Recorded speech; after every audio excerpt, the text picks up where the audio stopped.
It is a diplomatic deja vu. A year ago, Maldives learned the hard way what happens when India's sentiment is bruised. Now, Turkey's President Erdogan may be staring down the same road as calls to boycott Turkey sweep across India. In 2024, Prime Minister Modi's visit to Lakshadweep set off a political storm in Maldives.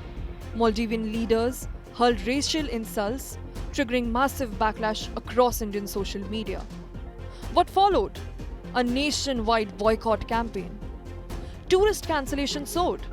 Travel platforms deplatformed Maldives. Its economy, heavily dependent on Indian tourists, was shaken to its core. Today, Erdogan's Turkey finds itself in eerily similar waters. After Turkey backed Pakistan with arms during the recent Operation Sindoor conflict with India, a nation it once thanked for earthquake aid, Indian public opinion flipped.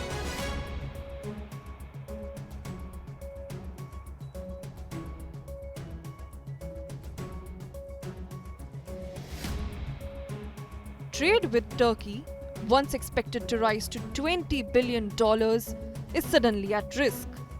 Travel portals like Ease My Trip and Ixigo have pulled down Turkey listings. Destination weddings in Istanbul cancelled. Turkish apples replaced by imports from Iran, Washington and New Zealand. Finance ministry sources say that India won't beg to trade. Turkey relies on India for steel, oilseeds and pulses, and now even Turkish delicacies like baklava are under scanner. Politicians across party lines are backing the boycott. Congress leader Rajiv Shukla called for an end to destination weddings in Turkey. Shiv Sena's Priyanka Chaturvedi branded Turkish vacations as blood money. Erdogan's tilt toward Pakistan may have won him points in Ankara, but in New Delhi, it's seen as betrayal, and for Turkey, where Indian tourists topped 3.25 lakh in 2024, the blow could be economic.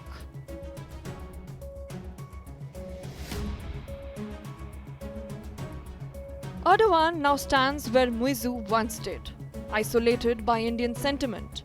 No sanctions, no war, just one of the world's biggest consumer markets walking away.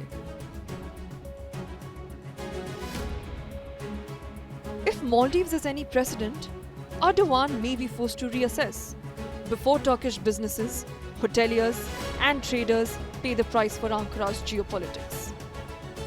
India's message seems clear. Public sentiment isn't just emotion anymore. It's policy, and it can pack an economic punch.